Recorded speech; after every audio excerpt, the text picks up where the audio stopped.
Late Night commented on the recent shootings. These aren't really jokes, but I think it's important stuff to cover. Stephen Colbert said, now, apparently due to pandemic shutdowns, it's been a year since there's been a large-scale shooting in a public place. Now we've had 2 in the last week, Boulder and Atlanta.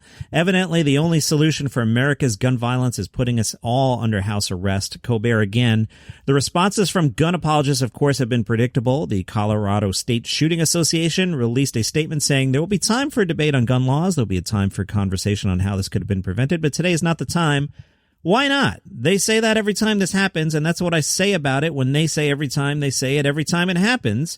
Colbert, even the idea of it being a groundhog situation is itself a groundhog situation. Remember, Einstein said the definition of insanity is doing the same thing and expecting different results. Also, the same-day gun purchases, whose stupid idea was that? Thanks, Einstein. Seth Meyers chimed in. He said, I heard an anchor call the events in Boulder unimaginable. That's probably a word we can retire. When something happens 3 or 4 times a week, it's no longer unimaginable. Sadly, we're at a place where common sense gun laws and political action are the things. These are the things that have become unimaginable. Seth, we should also stop using the word shooter. It makes these people sound like hobbyists, which is exactly the crap rationale that keeps these kind of weapons flowing. Killer or murderer works just fine. Seth, of course we can do away with thoughts and prayers if the best you can muster in response to this kind of horror is to say words inside your own head and nothing more. Best to look around, find someone or some organization that's taking action and help them instead. Stephen Colbert called out Senator John Kennedy of Louisiana, who during a hearing attempted to steer the subject from gun control to young people who drink and drive. So Colbert said, all right, I'll take that deal. Let's regulate guns the way we regulate alcohol and cars. You got to be 21. You got to pass a test to get a license. You got to have a registration and insurance for your gun. And if you move to a new state, you got to do the whole thing all over again. And you can't go out loaded. Kennedy said there's not so much a gun control problem as an idiot control problem. Colbert said, oh, we definitely have an idiot control problem. It's people who don't recognize that this country has long had a gun problem, John Kennedy. Switching gears from Vulture, and I'm really excited about this one. This sounds awesome. An untitled HBO series about the Los Angeles Lakers has added 2 very tall actors to its roster. Bo Burnham will play Larry Bird. Bo is 6'5", Larry Bird is 6'9". And Jason Segel, you know, from How I Met Your Mother? He's 6'4". He'll play Paul Westhead, who leaves his job as a professor of Shakespeare behind to assistant coach the team, presumably because he's too tall for academia. The show has Adam McKay, who's 6'5", as its executive producer, and will center around the personal and professional lives of the Lakers in the 1980s when the team won 5 NBA championships in what is known as the Showtime era. Vulture writes, the show is already stacked with tall talent. John C. Reilly will play Jerry Buss. Jason Clarke is Jerry West. Adrian Brody playing Lakers coach Pat Riley. Sally Field, who's not tall, she's 5'3", she plays Jerry Buss's mother.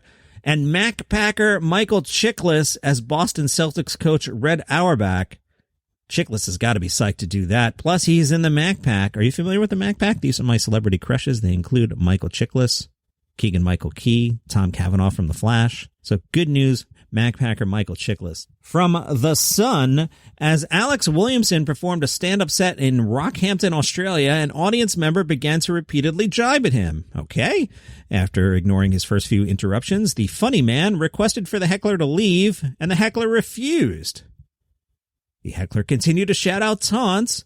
Williamson retaliated by pouring a beer over the heckler's head. The heckler did not like that. Williamson said on his Instagram story, I thought, he's just going to pour beer back on my head. That's only fair. So I offered him the mic as a peace offering. Like, hey, here's the mic you wanted to say something so bad, you lame C word. There you go. But instead of verbally reacting, the enraged audience member threw a punch at the comedian. Williamson was unfazed, shouting profanity-littered remarks into the mic as the man was chucked out the door. The comedian uploaded the clip onto his Instagram page with the caption, punched in the head during live show tonight. As I'm recording this, it has been viewed more than 300,000 times, with 3,000 people commenting their opinions. Comedy duo Marty and Michael rushed to defend Williamson, saying, goes to a comedy show and can't take a joke. Another mocked the heckler, saying, what a super tough and cool guy. Or my favorite is the comment, imagine paying for tickets and hating it this much. It's Monday, so you're all excited to find out what is the matchup in this week's Comedy's Top Dog and who won last week. Well, you went to Instagram at Daily Comedy News. You were asked to vote between Dave Chappelle and Eddie Murphy, and you guys picked Dave Chappelle. Dave Chappelle, now two-time defending champion. So here's what we're going to do. I'm going to open this up to the ghosts. I don't know if this is a good idea or a bad idea. Back when we used to do this sort of thing at Sirius XM Radio, it was a good thing. The ghosts were, powerful ghosts. I'm not just going to drag in anybody. So this week, and a reminder, this is all for fun. This is also we can comment back and forth on Instagram. Does it really mean anything? Of course not. But what if we were to match up Dave Chappelle against Richard Pryor? So it's Dave Chappelle at his peak versus Richard Pryor at his peak.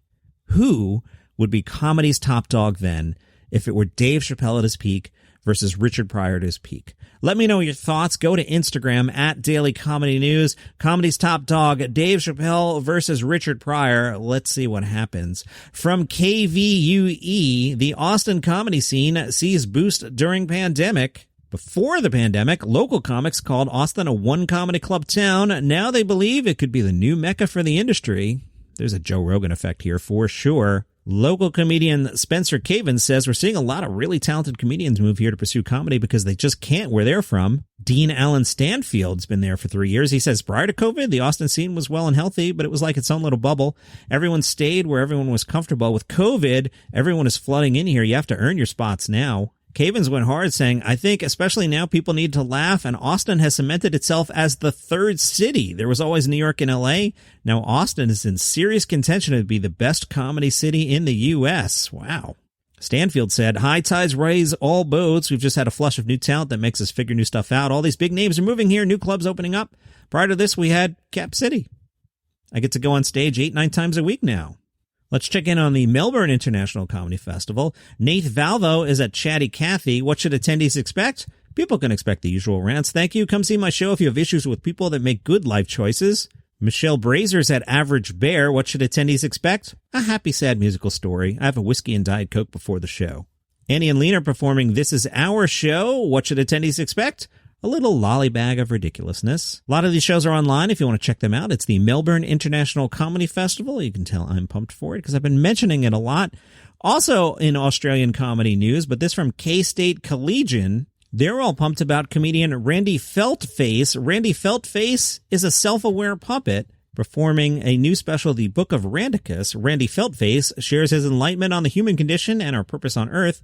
He also uses George Michael to explain the various different religious afterlives. Here's the setup.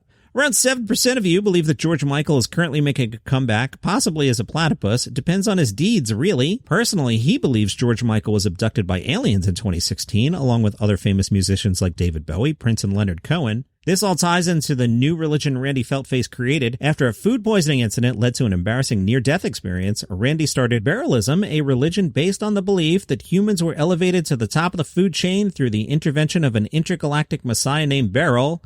Because why not? Randy explains that the religious teachings are based on scientific facts such as the dramatic evolution of Homo sapiens 70,000 years ago. That's where Beryl comes in. According to Randy Feltface, Beryl shows humans to evolve, giving us 70,000 years to become enlightened. Randy is confident the religion will pick up speed, especially after the success of his missionary tour across Australia. If you'd like to check out Randy Feltface, just type Randy Feltface full shows into Google, and I've already found one that's an hour long. And that is your comedy news for today. You can follow the show on Spotify or Apple Podcasts if you like what I do here. Buy me a coffee at buymeacoffee.com/dailycomedynews. This is the one that I've been drinking for the last 3 episodes. Is it a 3-day-old iced coffee, or did I record 3 episodes back to back to back? Because, weekends and stuff, I do things. Who will ever know? Only I will. Gonna have a sip. Thanks for listening. See you tomorrow.